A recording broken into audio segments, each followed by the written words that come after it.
अब हम बात करते हैं 3D ज्योमेट्री के सबसे इंपॉर्टेंट पार्ट और वो है स्क्यू लाइंस यानी कि विषम तली रेखाएं। और विषम तली रेखाओं के बीच की जो डिस्टेंस जिसको अपन कहते हैं शॉर्टेस्ट डिस्टेंस यानी लघुत्तम दूरी वो फाइंड करते हैं। शॉर्टेस्ट डिस्टेंस फाइंड करने के लिए हमारे इस चैप्टर के अंदर दो मेथड दे रखे हैं जब वो वेक्टर फॉर्म में हो, जैसा कि ये वेक्टर फॉर्म में दे रखी दोनों ही लाइन है r इक्वल टू और r इक्वल टू, एक लैम्बडा में डाल रखी है दूसरी म्यू में डाल रखी है।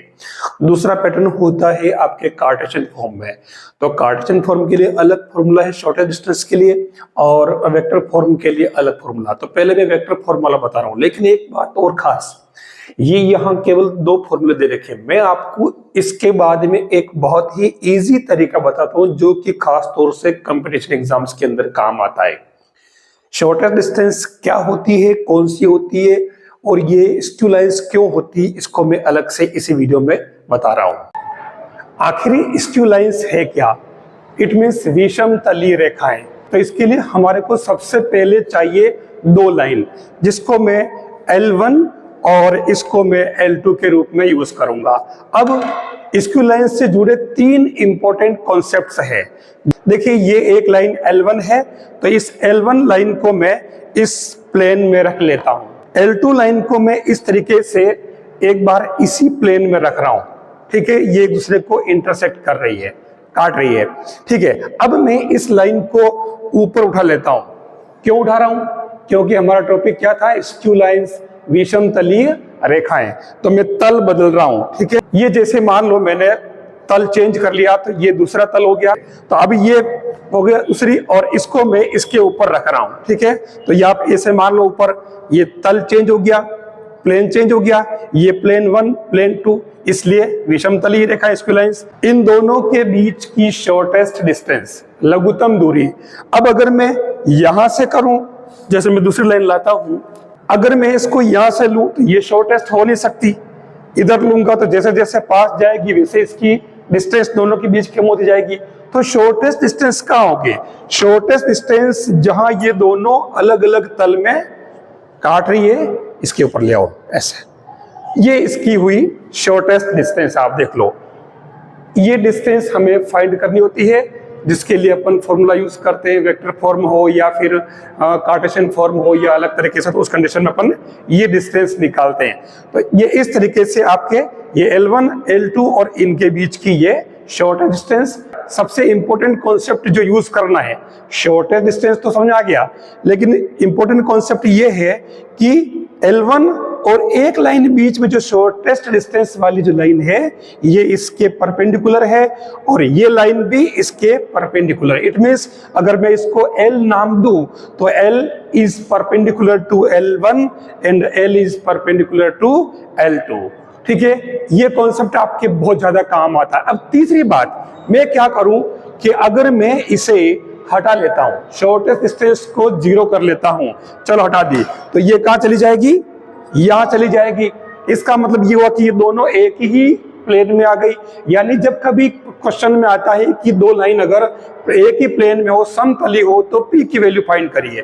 तो P की वैल्यू फाइंड करनी हो, किसी कांस्टेंट की वैल्यू फाइंड करनी होती है, तो उस कंडीशन में अपन शॉर्टेस्ट डिस्टेंस निकाल करके उसको 0 कर देंगे। इससे हमारे PD जो भी पूछा होगा वो निकल जाएगा, क्योंकि दोनों एक ही तल में आ गई। ये समतलीय होने की कंडीशन आ गई। कौन सी? जब शॉर्टेस्ट डिस्टेंस 0 हो जाएगी।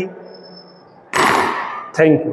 अब यहां देखिए आप, हमारे पास दोनों वेक्टर फॉर्म में है, तो हमें ये पता है कि ये जो फर्स्ट लाइन है ये आपके 1 to 1 से पास होती है और यहाँ पर ये 1 - 1 1 ये आपके क्या है? डायरेक्शन रेशियोज इस लाइन के। और दूसरी लाइन जो है वो 2 -1 -1 से पास होती है और इसके डायरेक्शन रेशियो क्या है? 2 1 2, ठीक है। तो अब हम इसमें सबसे पहले हमारे पास जो फॉर्मूला काम आता है, मैं डायरेक्ट फॉर्मूले की बात ही करूंगा। वो फॉर्मूला क्या है? D = B1 cross B2 upon mode of B1 cross B2। ये फॉर्मूला अपन यूज करेंगे। अभी ये पूरा नहीं हुआ है, इसको अपन डॉट प्रोडक्ट करेंगे A2 - A1 से, ठीक है।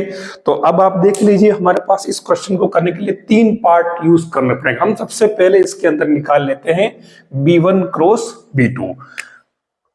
तो आपको डिटरमिनेंट मेथड से करना पड़ेगा इसको। तो B1 क्रॉस B2 अपन पहले निकाल लेते हैं। B1 cross B2 equal to determinant I J और के। अपन चाहे तो और भी मेथड है, लेकिन अपन यही इसमें काफी इजी रहेगा। तो इसके लिए आपके पास में B1 B2, तो ये B1 कितना है 1 माइनस 1 और 1, तो ये 1 माइनस 1 और 1। फिर B2 कितना है 2 1 2, तो ये 2 1 2 यूज कर ले आई, फिर ब्रैकेट बंद करो। मैं तो इसको ऐसे करता हूँ ताकि मिस्टेक हो ही नहीं, पहले ही इनको ऐसे कर लेता हूँ, एक बार प्लस का दूसरा माइनस का।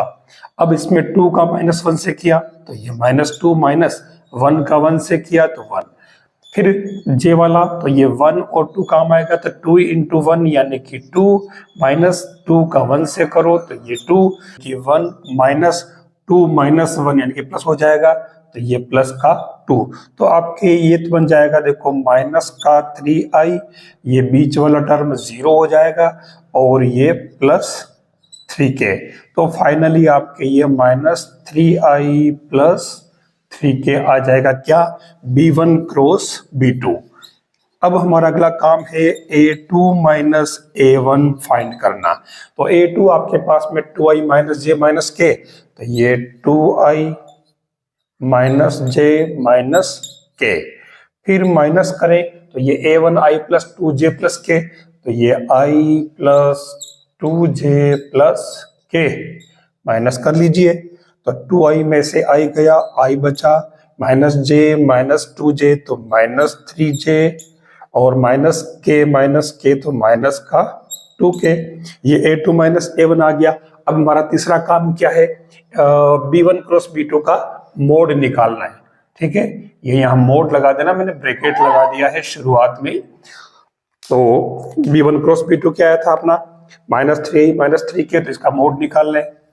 तो ये B1 क्रॉस B2 का मोड क्या हो जाएगा, -3 का स्क्वायर इट मीन्स 9 और 3 का स्क्वायर 9, तो 18 यानी कि 2 into 9 root it means 3 root 2। ये आपके B1 क्रॉस B2 आ गया। अब हमारा काम क्या बचा, हमें ये इसका इस A2 माइनस A1 के साथ में निकालना है डॉट प्रोडक्ट। तो इससे हमारा ये काम हो जाएगा। बस ये तीनों ही वैल्यू जो है वो आप इसमें फॉर्मूले में पुट कर लीजिए। तो आपके D कितना आएगा, B1 क्रॉस B2 तो आपने निकाला था -3i प्लस 3k, और इसका डॉट प्रोडक्ट किससे करना है A2 माइनस A1 से, तो ये i माइनस 3j माइनस का 2k। ठीक है, और अपॉन में आएगा क्या B1 क्रॉस B2 का मोड, तो ये मोड आपके कितना है 3 रूट 2। आप चाहते तो इसको भी अलग कर लेते। अब इसका निकालिए डॉट प्रोडक्ट, तो ये i डॉट i1 यानी कि -3j का 0 हो गया, k डॉट k1 तो ये माइनस का 6 अपॉन नीचे बन रहा है 3 रूट 2, तो ये क्या हो गया माइनस का 9 अपॉन 3 रूट 2। क्योंकि ये डिस्टेंस है तो इसलिए इसको अपन मोड में डाल देते हैं, क्योंकि ताकि ये माइनस में नहीं रहे। तो उस केस में ये क्या बन जाएगा माइनस, तो 3 से इसको डिवाइड करो तो ये 3 अपॉन रूट 2। आप चाहो तो इसे ऊपर नीचे रूट 2 से मल्टीप्लाई डिवाइड कर दो, तो ये हो जाएगा 3 root 2 upon 2 is required answer. ऐसे आपको शॉर्टेस्ट डिस्टेंस का फॉर्मूला यूज करना है और निकालना है, चाहे वो वेक्टर फॉर्म में हो किसी फॉर्म में हो, ये हमारे पास वेक्टर फॉर्म में ही है। यहाँ आपके पास में जो निकालना है शॉर्टेस्ट डिस्टेंस ही, लेकिन अब की बार दोनों लाइन आपकी किस में दे रखी है कार्टेशियन फॉर्म में। तो ऐसी कंडीशन में आपके लिए फॉर्मूला चेंज हो जाएगा शॉर्टेस्ट डिस्टेंस का, और वो फॉर्मूला क्या है देख लीजिए। D इक्वल टू पहले डिटर्मिनेंट जिसमें x2 minus x1 y2 minus y1 z2 minus z1 r1 में, फिर r2 में a1 b1 c1 और r3 हो जाएगा a2 b2 c2। और उसके बाद में इसको किससे डिवाइड करना है, आपको इससे करना है रूट में लंबा फॉर्मूला। अब इस लंबे फॉर्मूले को जिससे डिवाइड करना मैं उसको कैसे बताता हूं आप देखना। तो सबसे पहले मैं एक काम करता हूं, इसमें a1 b1 c1 a2 b2 c2 चाहिए। तो हमारे पास में जो लाइन है, लाइन किस पॉइंट से पास हो रही है, -1,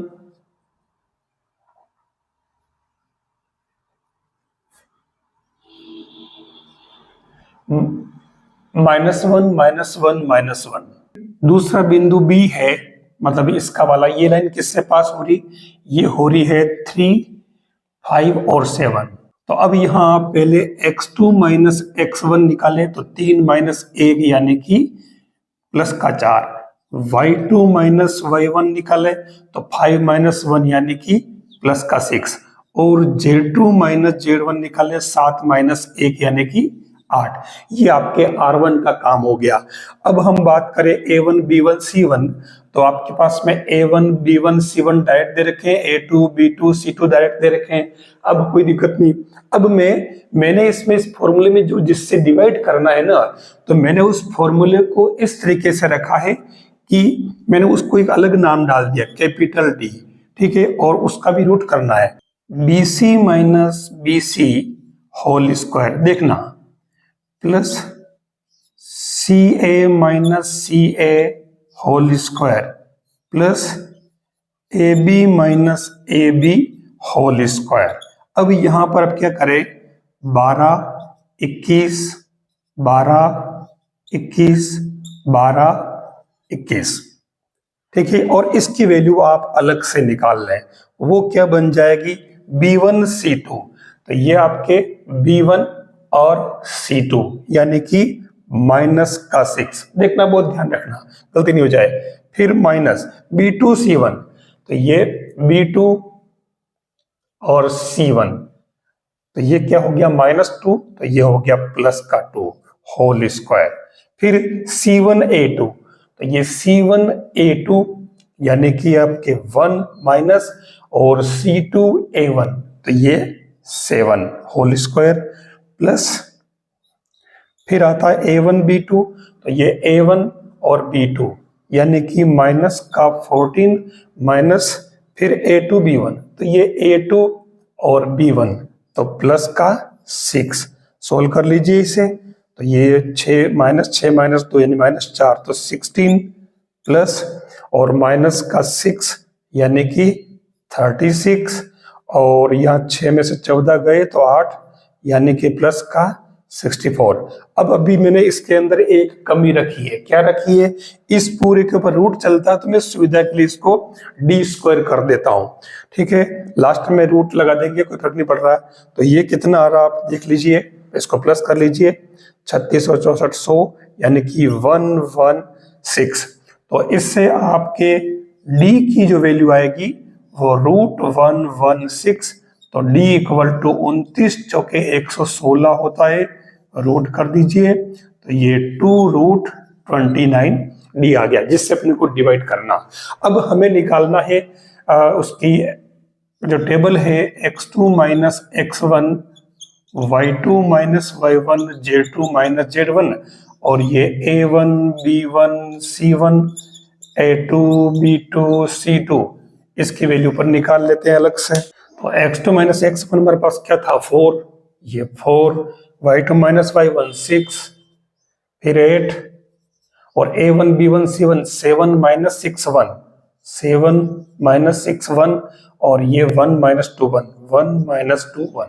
आप इस डिटर्मिनेंट को सोल्व कर लीजिए, तो क्या आता है, ये 4, मैंने कहा ना मैं वही तरीका यूज करूंगा, 6 और ये, और फिर प्लस का 8 और ये 1, तो ये 4 लिया, तब -6, फिर माइनस और प्लस का 2, फिर 6 लेंगे तो 7 माइनस और 1, और फिर अपन 8 ले रहे हैं, तो ये माइनस का 14, फिर माइनस का यानी कि प्लस का 6। तो देखिए यहाँ बच रहा -4, तो ये माइनस का 16, यहाँ बच रहा कितना 6, तो ये माइनस का 36, यहाँ बच रहा 8 माइनस का, तो ये माइनस का कितना 64, जो अपन ने अभी इसमें यूज किया ना, ये वाला पैटर्न आ जाएगा सेम, ठीक है। यहाँ अपन क्या स्क्वायर कर रहे थे इसलिए प्लस हो गई है, जबकि यहाँ सब माइनस में है, तो कोई दिक्कत नहीं है। तो ये 64 है, इसको प्लस कर लीजिए, तो ये 116 माइनस के हो जाएंगे। मैं अगर फाइनली जो आंसर लूं तो वो d इक्वल टू क्या हो जाएगा, दिस अपॉन कैपिटल D। तो ये आपके आ रहा है माइनस का 116 बटा 2 रूट 29। आप प्लस कर लीजिए इसे आप रूट 29 इंटू 2 और अपॉन में रूट 29, तो ये हो जाएगा 2 root 29। This is required answer.